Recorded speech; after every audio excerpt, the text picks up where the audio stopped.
one of the other interesting qualities about these instruments is that unlike the steel pan, they're modal. It's a single scale. This scale is called akibona, Japanese scale. And each of these instruments is a specific scale. It ranges from majors and minors to harmonic minors to anything imaginable almost. So in that regard, you don't have to think like, oh, I'm going to play this Mozart piece and it goes from whatever to whatever, whatever, or a Beatles tune. The instrument allows you to be a bit more kinetic, physical inspiration or emotional inspiration. And yeah, of course you can play music with it as well and compose pieces, but there's basically no wrong note on it, is what I'm getting at. No matter how hard I try to play notes that don't go together. So it's all designed as it's chords, that it's one, sort of like one giant chord here, right? It's a really great analogy, for sure.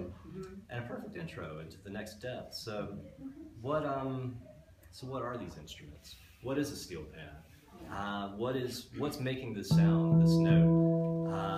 There's at least, on all of these instruments here, there's at least 3 components to each note. Each note actually is a chord. It's there's a fundamental tone that's the lowest tone that's being that's vibrating. The whole membrane is vibrating, and then each note also has 2 harmonics. So you can see there's an ellipse for each of the notes. There's a long axis and a short axis.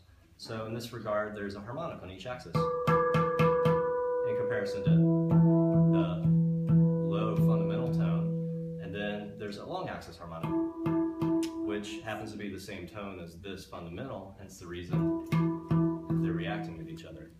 On a handful of these instruments, there's additional tones, in addition, particularly the center note.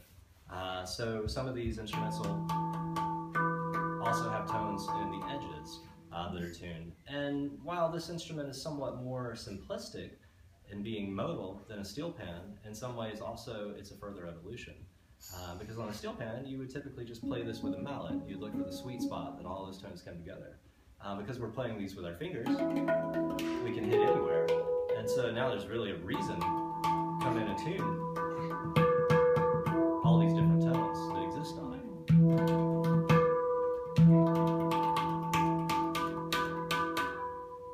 So, yeah, what Mark is talking about with the harmonics as well is really one of the defining characteristics that sets it apart from the steel pan, where the steel pan is intentionally, correct me if I'm wrong, intentionally tuned to have strong isolation between the notes, so there isn't a lot of bleeding. The opposite is true with the hand pan, where you have this really pleasant resonance of like tones, where I strike this and this octave is activated, or this fifth is activated, and so that's why you have this, all of the notes affect one another. So if I am doing a multi-pan play and I'm grabbing like an F sharp that's part of a minor chord and I'm trying to pull it major, I can't fully quite bring it there because I'm always activating subtly the notes around it. There's this whole coloration that happens within the entire context of the instrument, which for me makes it really special. That's what gives it that sense that there's all these extra sounds and beings emanating from the instrument. One of the really nice things on some instruments, it works in reverse as well. If I have the octave here above this one, I can play it and it will start to vibrate the center tone. Neat stuff like that with the way that the tones go. Oh yeah. It's like a singing bowl. And this part of the magic of the instrument is that these sounds are coming from all directions. Many instruments are unidirectional. Each of these different frequencies is directional. So the fundamental is coming off the top and going into the chamber. The short axis harmonic is literally shooting this way. The long axis harmonic is literally shooting that way. It's, I don't know, maybe perhaps some mystique. Would you like to talk about some of the ways to play these things and not to play them, as well as what inspired you to get into this? I would be so happy to. So just a brief note on, because I hear a lot of people say, oh, they're steel pans turned upside down. And like Mark was saying, while that's true in a lot of ways and lots of reverence and respect to the people who brought this forth through the steel pan, there is a lot of evolution in the tuning of these because everything is connected, you want the notes to act in a pleasant way with one another, and not so much so that everything gets really muddied and watered down and kind of like this brown color. You still want distinction.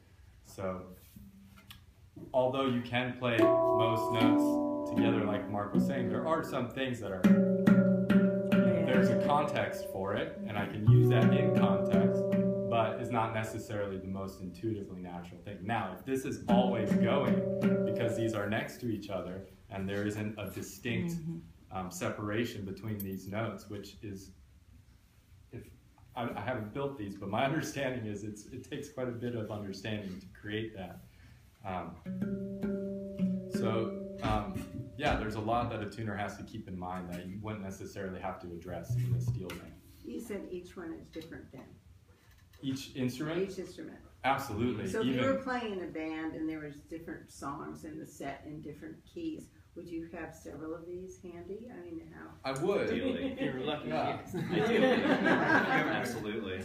Yeah. You would set it up as a set and you put them on a stand like... Fake it as best you can with the notes. Let them fill in some of the other blanks. And some, like I was saying, some of the notes are contextualized so strongly by what's around them that you can't make that note sound major. There's no way, or vice versa, sound minor.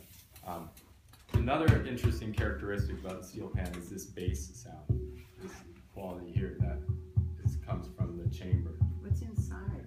No. Nothing, just air. Totally hollow.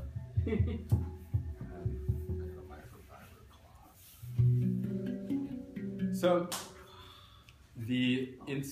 intuitively, I think a lot of us, especially initially when we start to play, we think, wow, djembes are really durable, they're made of skin. This is made of metal, metal's harder than skin, it should be more durable. It's actually much, much more easy to damage. It is possible with your bare hands to put a note out of tune. And even if you don't put it out of tune, if you strike it, if it's struck beyond its threshold, it will pull it imperceptibly and shorten its life between its next tuning. So we don't want it to sound like. We don't want that. Yeah, see, it tells you right away it doesn't like it. It wants to sound like. And it's like it's more about getting your finger off of it than it is getting on. It's a balance. It's not a whole hand. You don't really get that. If you slap down, you don't get off. You get something. So I mean, whereas you might come into a djembe or a conga, I mean, really hit it.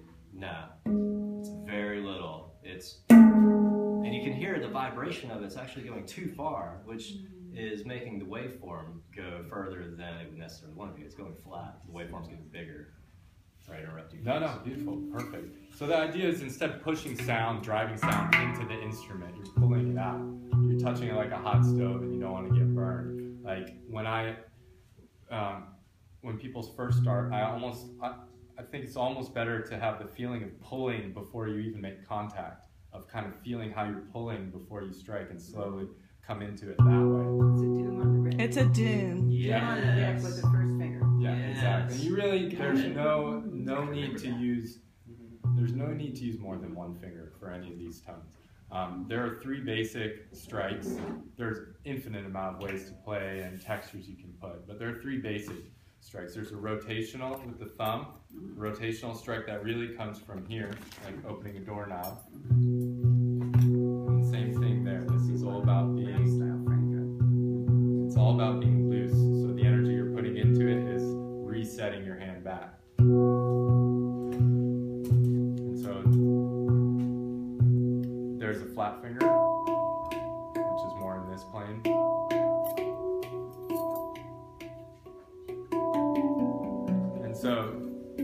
And there's a bent finger. This gives you a really, really clean tone where you don't have as much of that percussive background, and you have more of the fundamental as opposed to it's